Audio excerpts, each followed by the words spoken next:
ഈ വക്കം മൗലവി പോലും ഇവരുടെ കൂടെ ഉണ്ടോ? KM മൗലവി തന്നെ ഉണ്ടോ? ഇല്ല, അതുമില്ല. നിങ്ങൾ നോക്ക്, എന്താണ് വക്കം മൗലവി പഠിപ്പിച്ച അള്ളാഹു? വക്കം മൗലവി പഠിപ്പിച്ച അള്ളാഹുവിനെ ഏതെങ്കിലും ഒരു സ്ഥലത്തോ ഏതെങ്കിലും ഒരു ഇടത്തോ നമ്മൾ സങ്കല്പിക്കാൻ പാടില്ല എന്നാണ്. അള്ളാഹുവിനെ ഏതെങ്കിലും ഒരു ഇടത്തോ സ്ഥലത്തോ സങ്കല്പിക്കാൻ പാടില്ല. അങ്ങനെ സങ്കല്പിക്കുന്നത് തൗഹീദിന് വിരുദ്ധമാണ് എന്ന യഥാർത്ഥ അള്ളാഹുവിനുള്ള വിശ്വാസമാണ് വക്കം മൗലവിക്കുണ്ടായിരുന്നത്.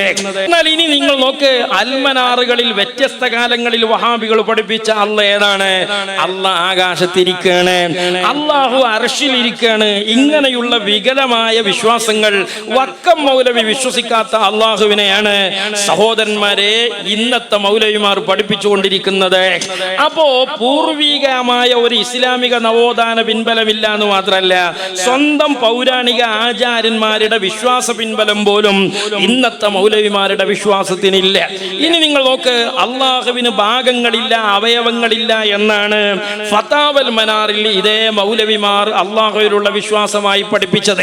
എന്നാൽ അതേ മൗലവിമാര് ഇന്ന് അങ്ങാടിയിൽ പറഞ്ഞുകൊണ്ടിരിക്കുന്ന വിശ്വാസവും അവർ മറ്റു പലയിടങ്ങളിലും എഴുതിക്കൊണ്ടിരിക്കുന്ന വിശ്വാസവും രണ്ടാണ്. നിങ്ങളൊക്കെ ഒരു മൗലവി പറയണേ അള്ളാഹുവിന് ഭാഗമുണ്ട് എന്നൊന്നും പറയാൻ പാടില്ല, അള്ളാഹുവിന് കൈകളുണ്ട്.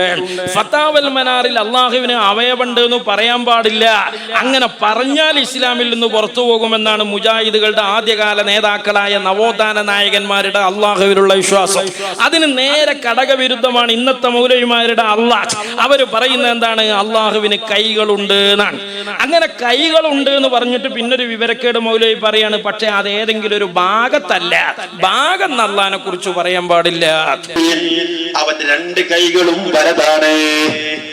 ഭാഗം എന്ന് പറയാനോ അള്ളാഹ്ക്ക് രൂപം പറയാനോ ഒന്നും നമ്മളില്ല, പറയാൻ പറ്റൂല. അള്ളാഹ്ക്ക് ഭാഗമുണ്ട് എന്നൊന്നും ഞങ്ങൾ പറയില്ല. പിന്നെ അള്ളാഹ്ക്ക് കൈ രണ്ടുണ്ട്, പിന്നെ രണ്ടും വലതാണ്. ഈ വലത് എന്താന്ന് ഈ നാട്ടിലെ ബംഗാളികളോട് ചോദിച്ചാൽ ഓല് പറയും അത് വലത്തേ ഭാഗമാണ്.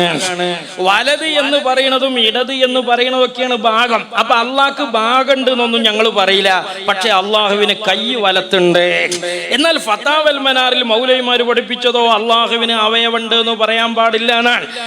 വക്കം മൗലവി തന്റെ പുസ്തകത്തിൽ പഠിപ്പിച്ചത് അള്ളാഹു ഏതെങ്കിലും ഒരു സ്ഥലത്താണ് എന്ന് പറയാൻ പാടില്ല എന്നാണ്. ആ മൗലവിമാരുടെ പേരിൽ എങ്ങനെയാണ് ഇന്നത്തെ മൗലവിമാർ അവകാശവാദം ഉന്നയിക്കുക? എന്ത് ബന്ധമാണ് ഇസ്ലാമിക പിൻബലത്തിൽ ആ പുരോഹിതന്മാരുമായി ഇന്നത്തെ പുരോഹിതന്മാർക്കുള്ളത്?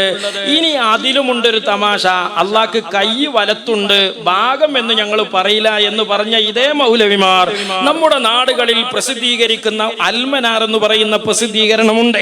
ആ പ്രസിദ്ധീകരണത്തിൽ മൗലവിമാർ പച്ചക്ക് എഴുതി വെക്കുകയാണ്. എന്താണ് മൗലവിമാർ എഴുതി വെക്കുന്നത്?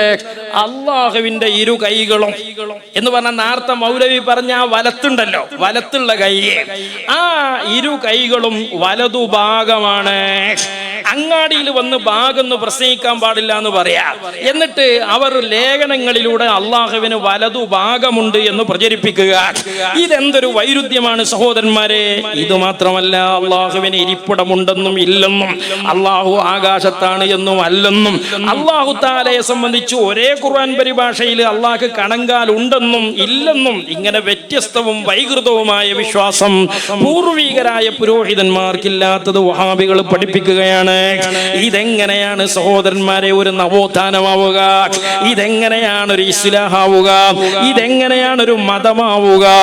ഇത് ഓരോരുത്തർക്കും അതതു സന്ദർഭങ്ങളിൽ തോന്നുന്നത് വിളിച്ചു പറയുന്ന, തൊള്ളയിൽ വരുന്നത് കോതക്ക് പാട്ടെന്ന കലാപരിപാടിയാണ്.